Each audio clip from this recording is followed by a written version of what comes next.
Hello and welcome to the Metal Pack Pod, which is brought to you by the Metal Packager.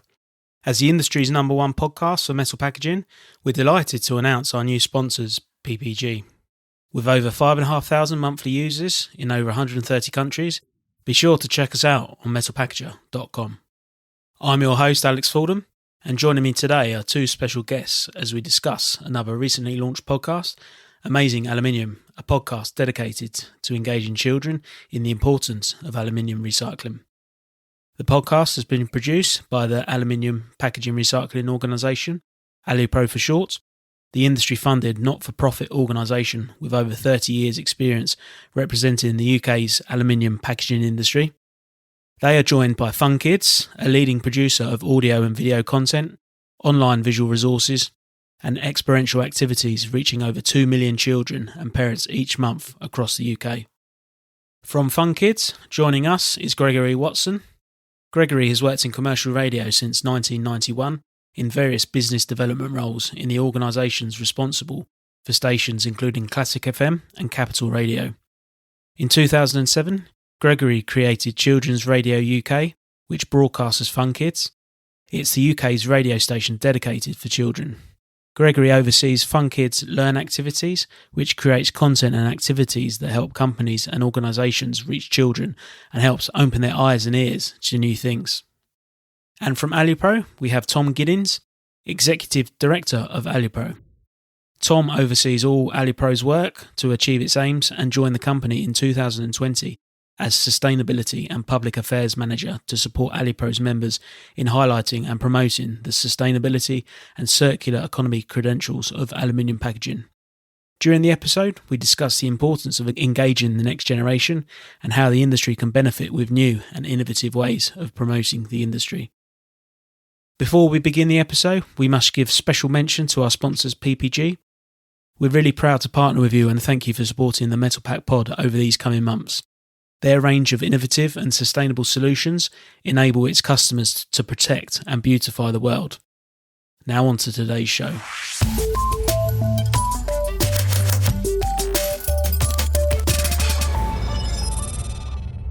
Morning guys, thanks for joining us today. It's one of those things with quite uncertain times that we live in, so I'm really looking forward to this discussion. It's a little bit more of a lighter topic, a bit more of optimistic chat really. So I'm really looking forward to seeing what we've got in store today. Just before we get started, Tom, congratulations. I see you've recently taken up the role as Executive Director with Alupro. So many congrats, and we'll get on to Alupro and your vision for the future in a little bit more detail a little bit later on.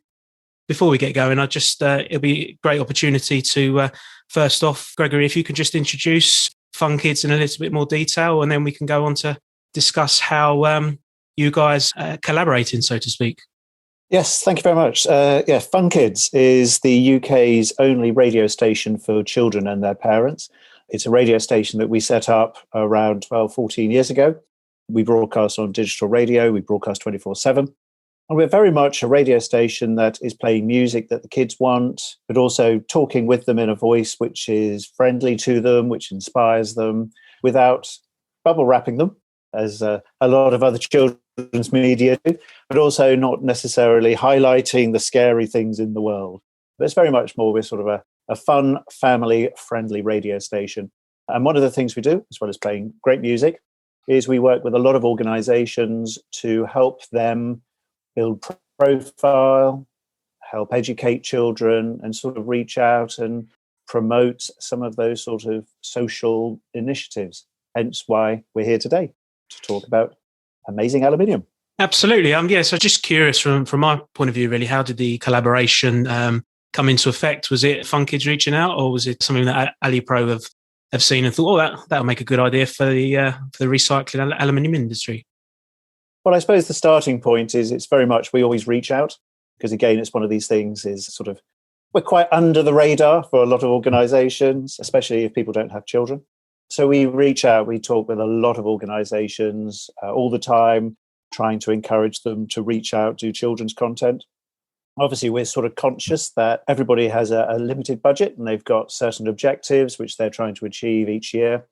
So, through ongoing, constant nods, prods and conversations, we work with people and sort of, as and when they have the budget and they've got the objectives which they're trying to achieve, that's when sort of those conversations take another sort of step up. I'd suggest you've been a little bit modest, though. I mean, you saw the press release that went out regarding this, and you say that you have a couple of million viewers, listeners within the reach of Fun Kids. So I would say it's not quite under the radar. We currently reach about 2 million children and parents each month. We do a lot of things. Last week, we won a Guinness World Record for sending a radio program into space. We did that from the Royal Observatory in Greenwich. We had Tim Peake, the British astronaut, and we had about 50 children there. They'd recorded content. And it's the first time that a radio program has been specifically broadcast into space using 3 of the UK's satellite monitoring satellite dishes. So that was good. We had BBC One show were there to film it and interview the children. So yes, we last week we were very much in the news.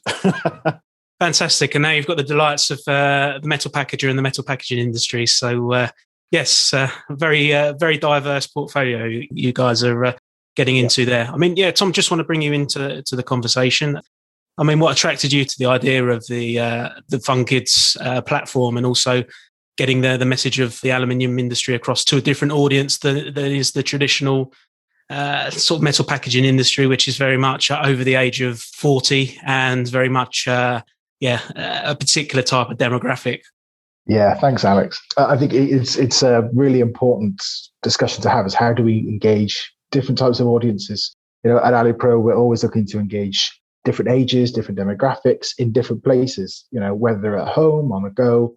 It's all about how do we encourage them to recycle aluminium? How do we get them to do the right thing with their packaging? But as usual with these things, there's no one-size-fits-all approach. There never is. It's never simple. We need to keep innovating. We've known that. We've done that for a long time at AliPro, to keep capturing people's imagination and interest. And, as Gregory's just laid out in a few examples there, they do some really interesting eye-catching or ear-catching, I suppose, stuff.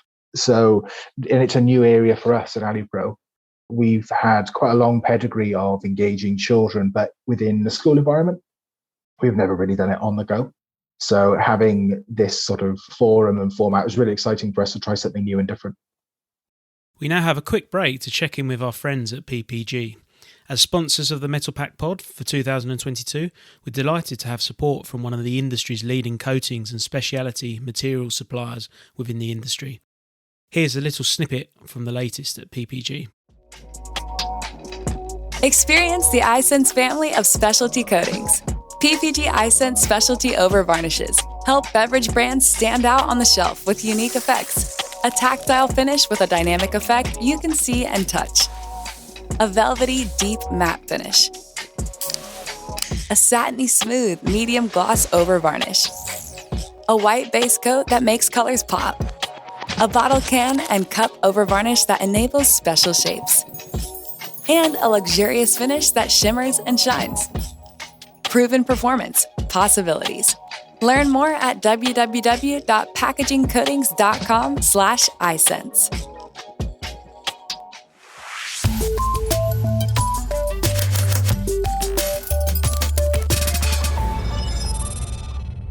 And what's the feedback been so far? I mean, in a moment, we'll play a little snippet for our audience so they can get a little bit more information on the amazing Aluminium podcast. I mean, I've listened to a couple of episodes myself, and some really, really engaging stuff. So, I think it's a really unique and innovative approach to getting a message across to a different audience. So, just wanted to move the conversation on really a little bit. And Gregory, if you can provide a bit of information on the podcast itself, the discussions, how long did it take to come up with the idea and then and put that into practice? Has this been something over several months because you've seen because the environment sustainability are particularly important issues now for a lot of consumers, so it made sense to bring that to children? Or is this more of an ad hoc thing in the last couple of months? Just curious on how this has grown, really. The starting point is, what are the objectives that AliPro have got? Because ultimately this has got to tick the right boxes and get the certain key messages across. So once we'd worked out and knew what the objectives were, we then started just brainstorming ideas. There are already existing characters which have been used in the past. We threw in some other ideas, and slowly we created, right, well, actually, this is the right look and the feel and the sound of the program.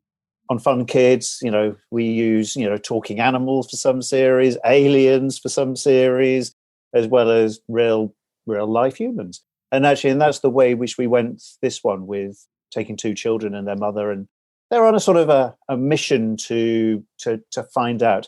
They already know a bit about recycling. The series starts off in the kitchen, and they're sorting out the drinks cans into the right bin, but then they go exploring, and it's sort of very much sort of trying to get that actually everybody, wherever they are, there's always new things to learn, and it's not just about being at home, but actually looking further afield. So we started having those conversations. In total, it probably took us 3 months from once we had had set the objectives to actually having the scripts created, fact checked, make sure that we weren't, over egging the cake, making sure that we were talking very much about today's results and activities that are going on. And then the series launched 2 weeks ago. Fantastic. And here's a little snippet for you. Amazing aluminium. We know recycling is super important. It's easy to think that it's something quite new. But as Max and Alicia have discovered, recycling is something that's been going on for a very long time. Can I put this drink can in the recycling bin, Mum? Check the label. What does it say? Aluminium. So that's fine to recycle, right? Yeah, good to go. Imagine if people in the past had known about recycling instead of just throwing things away. Maybe we wouldn't have all the problems with landfill and climate change that we have today. You're kidding, right? I mean, people have been recycling for as long as there have been, people. Did you know the iron and bronze used to create the Colossus of Rhodes in 282 BC, that's over 2,000 years ago, was made from recycled weapons which were melted down. Even copper chisels used to build the pyramids were melted and reformed when they became too blunt. So, Tom, I just want to bring things back to what attracted Alupro to the Fun Kids podcast and the amazing Aluminium podcast, but the Fun Kids brand. I mean, what appealed to you? And I know you mentioned earlier about the fact that it was something different, and you have reached out to the younger age demographic before. But was there anything else that you thought was a real opportunity here? Yeah, absolutely. So, I mean, firstly, we reached out to Fun Kids because we saw what they were doing with other perhaps complex issues, big issues of the day, and we really liked how they had broken that down and presented that. So we felt that would be a good fit for us and our brand and the way that we want to do things. So it seemed like a natural fit there. But the whole reason for us to go about this was, we were thinking and brainstorming, how do we make it fun for children to learn about aluminium, learn about how important it is, why it's everywhere in their homes. It's not just in their packaging, it's in all their gadgets, it's in their car, it's in their home. Why is that so important?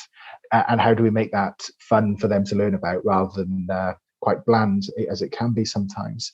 And we know this would be a particular challenge for children because it's not always easy to explain this to adults. We've been doing that for nearly 30 years now, and it's not always easy to get the message across. So we saw what Fun Kids were doing. They thought they could help us with that challenge. And I mean, Gregory, I'm curious as well, because Tom and I are obviously been in the industry a while. So perhaps we have a bit of an inward looking approach, and we talk about these things all day, every day, really. So, I mean, for you, what is children's overall impression of recycling, sustainability? Is it things that they are up to speed with, or are these quite new concepts, or is it somewhere in between?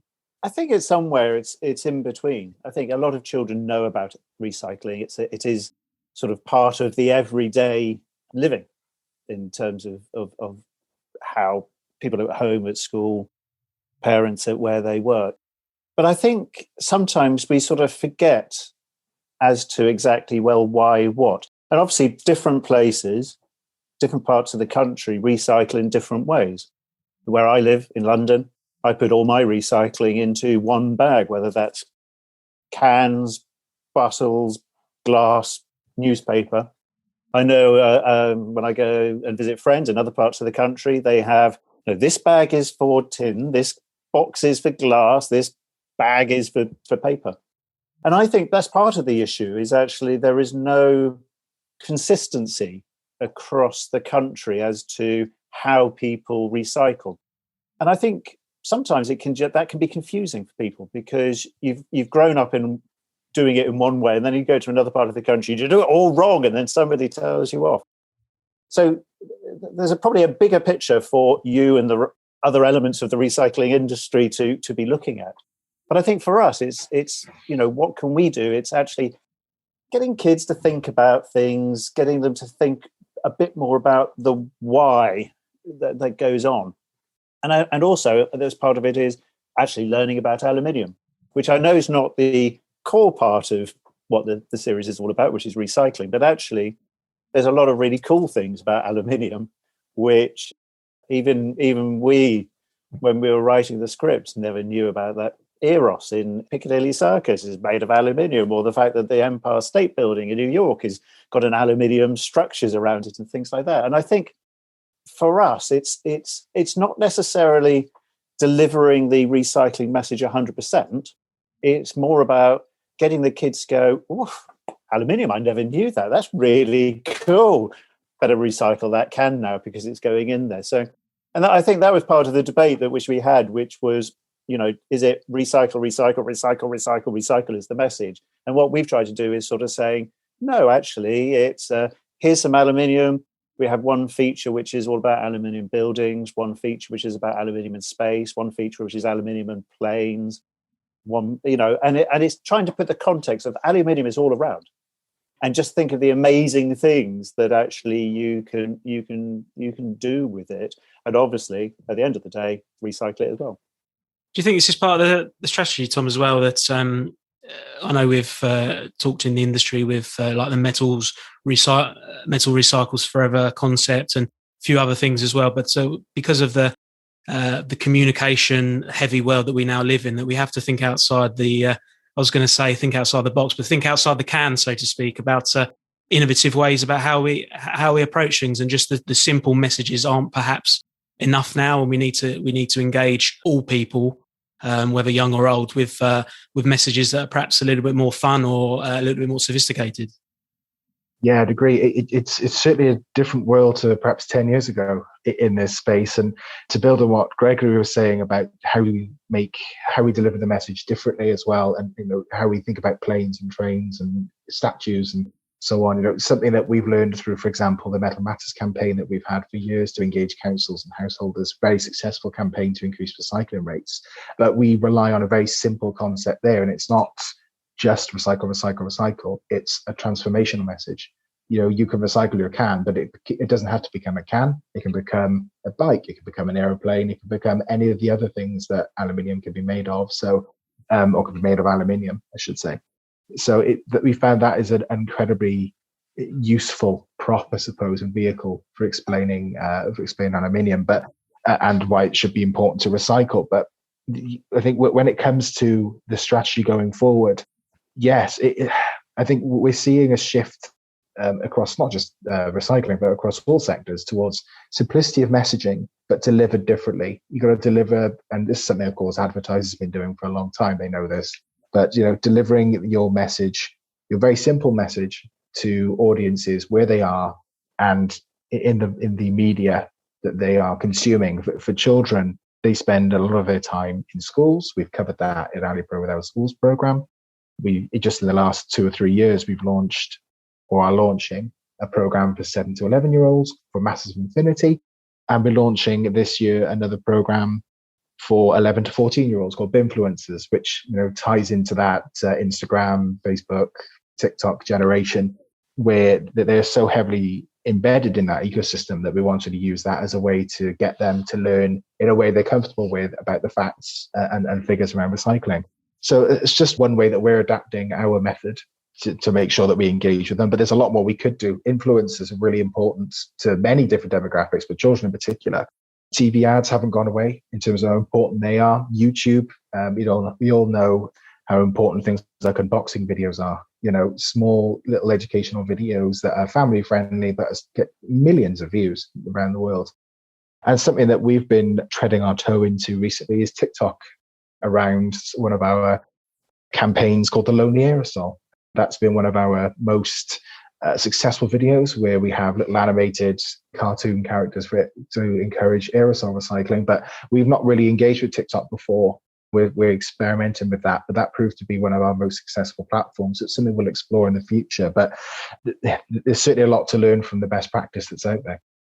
Absolutely, and I saw the website that you have, the Learning Aluminium site, and you reference the binfluencers that you have there. And I think the industry is certainly getting better. With you see Ball Corporation that use Jason Momoa from Game of Thrones for a campaign there. So I think it's one of those things where doing things that may be simple marketing messages for a lot of other industries, but as an industry, we've been quite conservative. So I think it is really try new and innovative things to reach a new audience. And what I found interesting with this podcast as well is, and it's one of those things we talked about in pre-recording, that is, although this is targeted at children, it's amazing that how you can then target indirectly through their children, parents and grandparents as well, to enforce change on them through their children, because there's nothing more shameful than getting told off by your kids, so to speak. So that I found curious as well. Yes. I think the other side of that, it's also developing that discussion amongst the family, and actually family and friends, that actually, again, when you're in a school environment, it's a very much a school environment. You're there 9 to 5. Well, actually, you're there 9 to 3. You leave some of that stuff behind when you get home. But actually, again, I think through Fun Kids, what we've sort of learned is actually we can create that discussion amongst children and parents and grandparents and friends that lives outside the school environment. And therefore, you're also, in a way, taking away the formal learning aspect, and actually you're making it into just everyday. This is just normal, isn't it? It's not school. This is home. This is life. And I think that's the other crucial thing which we do, is sort of what we find is, whilst teachers will use podcasts and animated videos that we create, we're never going to stop anybody. We want everybody to use the content that we create in whatever platform. It is that fact is that actually we're just encouraging children to carry on learning at home with their families. So what's the feedback been like from? Have you had much feedback from children that have listened to the podcast, or parents? Be curious to know how it's been received compared to maybe some of your other content that you put out there in the public domain. I mean, the series only launched 2 weeks ago, so we haven't done any formal sort of qualitative research with families and audiences, which we will do down the line. Part of what we want to measure is not just the big bang was the series launch, but actually how are we changing people's attitudes? So actually what we want to do is some sort of research with them in, say, 3 months' time, 6 months' time, and maybe 12 months' time. So we can actually monitor how has the series and the activity actually influenced them, and how has it changed their life. But initial reaction, we launched the series with a competition. We had a great response, probably one of the strongest responses to a competition we've had for a long time. And every episode has information on the Fun Kids website, where children can find out more about each topic. There's images on there. They can listen to the audio again. And that audio, those pages are getting great traction. And I think that's one of the things which we've done, is not, whilst the series is being broadcast on Fun Kids at the moment over a 4-week period, initial 4-week period, and will be rebroadcast again over the summer.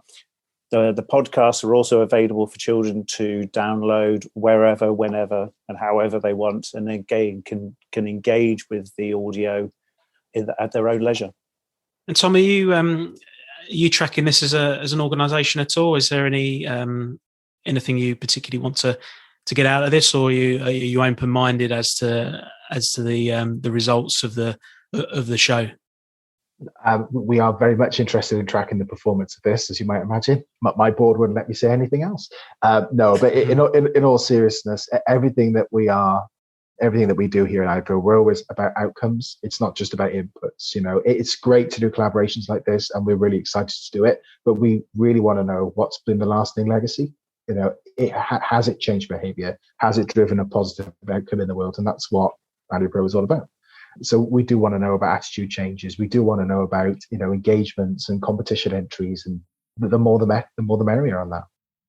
Absolutely, and it's just one thing I want to touch upon, moving the debate onto the wider context as well. I know when we chatted before the record, we mentioned about the fact that aluminium recycling rates have been excellent generally in the UK, but the last 18 months or so things have flatlined a bit. I mean, what's your take on that? And is it just consequences of the conditions that we've had with the pandemic and a few other things as well, or is it just a case of there's almost a natural lag of this is the natural rates that we can expect, and to go further is a challenge? Yeah, just be interested to get your thoughts on things. Yeah, really interesting. So I think we at this point need to differentiate between packaging recycling rates and I suppose municipal recycling rates. So certainly I'll start with the latter.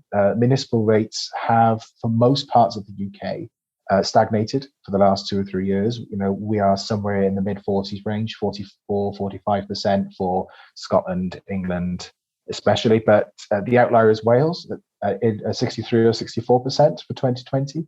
So that's a bit different. I'll go into the reasons why. But to start with Wales, it's the third highest, I think, recycling rate in the world for a nation. The reason for that is primarily they have a strong targets and legislative framework system, which sounds really boring, but actually it's really important. They have ambitious targets that are enforceable by fines for local authorities for not hitting those targets. It's funny how that can sometimes motivate performance and change. But they've also supported their local authorities with a lot of investment, a lot of brain matter and consulting thinking, and laying out blueprints for them to follow to maximize the performance. And you can see it in the numbers, the difference. We're talking 20% difference between Wales and anywhere else in the UK.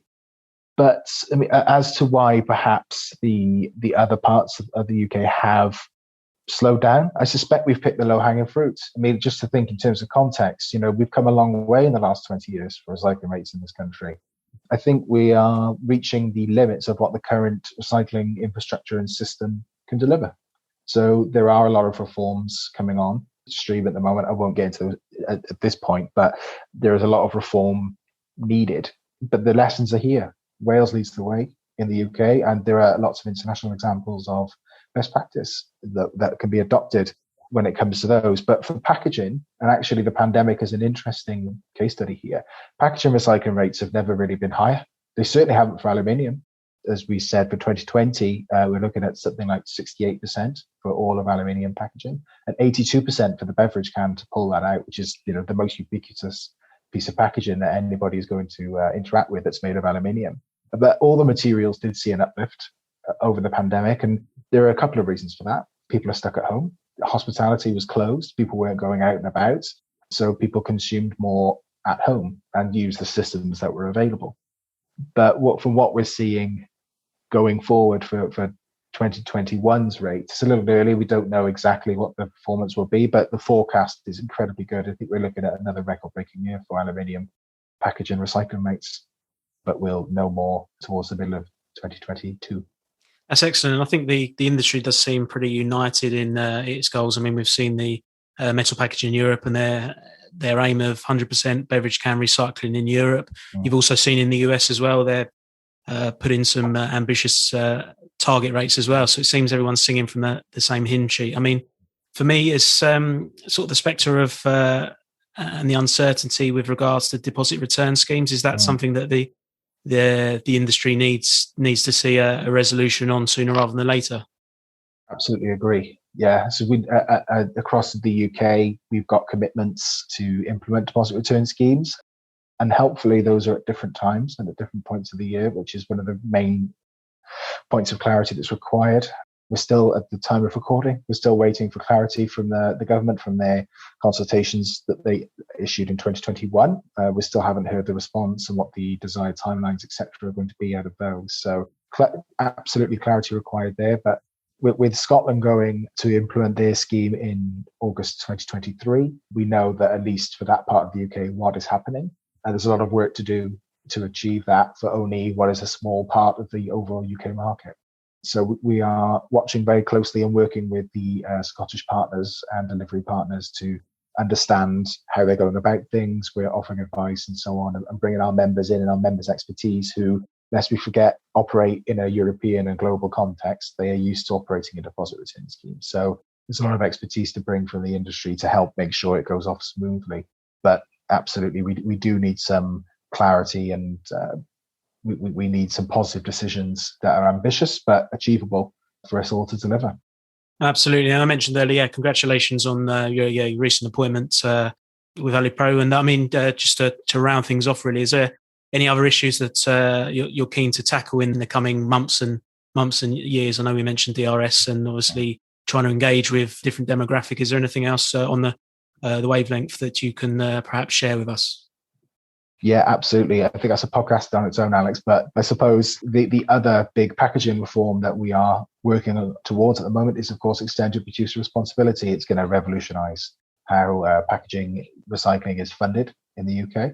And first of all, we want to understand how that's going to work. But we've always pushed for is that the high value of aluminium is recognised in that system. It's infinite recyclability. It's great sustainability credentials. That needs to be recognised in the system going forward. And alongside that policy work, which is typical for AliPro, we are now thinking more practically. We're thinking about, well, cans, that's deposit return scheme. But there's lots of other amazing pieces of aluminium packaging that need to be looked after. So we're thinking about how foil, how aerosol, how your takeaway containers, your closures, all these types of things, how they're going to be affected by a deposit return scheme coming in, how we can make sure that they themselves are recycled and collected and sorted in the most cost-effective and efficient way possible. And that is a cross-stakeholder group. So something that we're looking at this year is mobilizing our value chain. How do we get them all together in the same room, thinking about the problem, getting some solutions down on the ground? Do you think we've perhaps neglected some areas because of we've seen the huge growth in the beverage can sector, particularly with, I don't know, craft beer, can wine, and sort of all the different products that we've seen in that sector? Has it meant that perhaps other areas of the aluminium value chain have been perhaps neglected a little bit? I wouldn't say that. I think they do, certainly beverage cans do get the lion's share of the attention. It reflects their importance to the industry. But there are, AliPro has always run and looked after programs for those other formats. We have a foil program that looks after your foil trays and your wrapping foil and that you do turkey and Christmas, all those types of things. We've always had scrunch and rinse and wash and recycle programs around those. And with this year, we've seen the launch of the aerosol, where we're getting into that format as well to really encourage people to recycle what is a format that people are often confused about. They're not sure what to do with it across the country. And that relates to your point earlier on, Alex, around sometimes people, and Gregory as well, the way we used to have a consistency across the country and how things were handled. That's no longer the case. There are some ways to move back in that direction, but our role in that is to help consumers navigate that maze and do the right thing. Excellent. And Gregory, just to bring you in to finish, I mean, it sounds you guys have certainly got a varied portfolio of activities that you do. Is there anything else that you can share with us? What have you got in the pipeline? Because it certainly sounds like some interesting content that you're putting together. We're currently working with the National Grid, and we're creating a series with them to get kids to be thinking about the National Grid, which is, again, it's one of those interesting ones, and again, how things are different across the country. And by way of example, it was in the news the other day about the government paying something like £25 million to wind farms in Scotland to stop making wind power because actually we haven't got the infrastructure in to actually take the electricity created by those wind turbines to deliver it to where it's needed. That's not necessarily a Fun Kids series, but I think it's interesting, picking up from what Tom's sort of saying, is that actually there's a lot of great ideas, but just creating that idea doesn't necessarily deliver the 100% of what you're trying to get out of it, because actually just building a wind turbine It doesn't actually help because you've got to connect it to the grid and get it distributed. And so I think for me as a radio person, listening to Tom and today and listening to our colleagues at National Grid and listening to everybody else, I think it's one of those fascinating things that actually there is a lot of joined up thinking that needs to be done by quite a lot of people to actually deliver the results ultimately. And sort of just coming back to aluminium and recycling, I can recycle as much as I want to at home. I put it in the bag.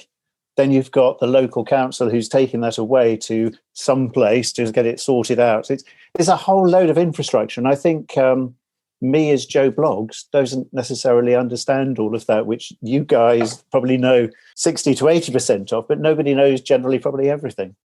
And I think that's one of those fascinating things. And I'd like more people to know about how the whole system works and how we need to adapt and change things. So, Gregory, just to finish things off, if you can just provide the website details and information for anyone who's, particularly if they've got children as well, where they can listen to the podcast in more detail. Yes, so the series, Amazing Aluminium, can be found on the Funkids website, which is www.funkidslife.com/recycling. That's brilliant stuff. So, no, thanks, guys, for joining me. It's been a really interesting discussion and a welcome antidote to the problems going on in society at the moment. It's been nice to talk about something positive. So, long may that continue. So, thanks, guys, and I'll speak to you soon. Thank you, Alex.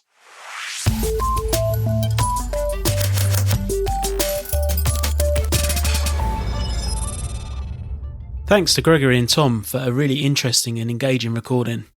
In what has been a troubling period for us all, it was a pleasure to talk about a really positive message, a welcoming tonic from the recent news, that's for sure.